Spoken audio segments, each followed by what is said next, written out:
Let me see it again. If I were to break walking down, I would say like the three major components are, you have to have really, really, really perfect posture. Put your hands together. The second part of walking is then the actual walk, and to hit the rhythm and hit the timing. 1, 2. And I think the third most important part is the attitude. Yes. You know, we start from the head down. So I like to say that pretend that you're pulling a string through the top of your head. That gets you to stand up really, really tall. Your head should not be moving at all. It's going straight in one direction. No bobbing to the side, right? You need to have your shoulders back, but relaxed. You really need to practice doing this, right?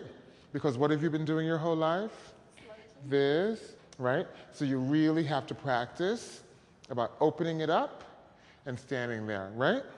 Here, this needs to be really tight because this is where all your strength is coming from. So now one foot in front of the other, and be careful, don't do this, right? Because if you do that, you're gonna have a tendency to then start coming down the runway like duck-footed, right? So practice putting them straight in front, right? It is hard. And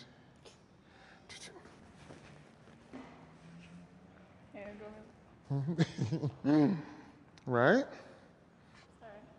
It's all right. It's difficult, but that's the position you need, right? Lock out your knees. You see the difference when I tell you to lock out your knees?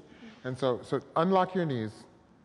So, right, exactly. So this is a really good example of if you don't learn to lock out your knees, you'll end up walking down the runway like this. And so it's really important to learn to lock out your knees, okay?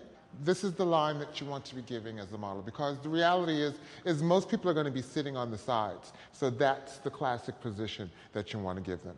Very good. Everything on camera is 10 times bigger than it is in real life. So if you start moving your hips around, on camera, it looks like you're really, really, really swinging it.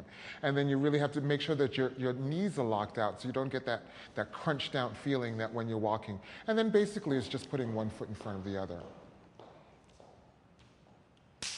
Ta-da!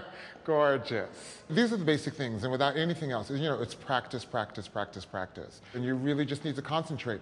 Make sure that your shoulders are back. Make sure that your head is straight. No bobbing around. Standing up really tall. Don't move anything but your hips. You always have to have like a slight bend of your elbows. And you have to move them a little bit. So pretend like you're brushing the outside of your thighs. Because it has to look natural. And most importantly, you have to look cool doing it. And the only way that you're going to look cool doing it is if you do it all the time.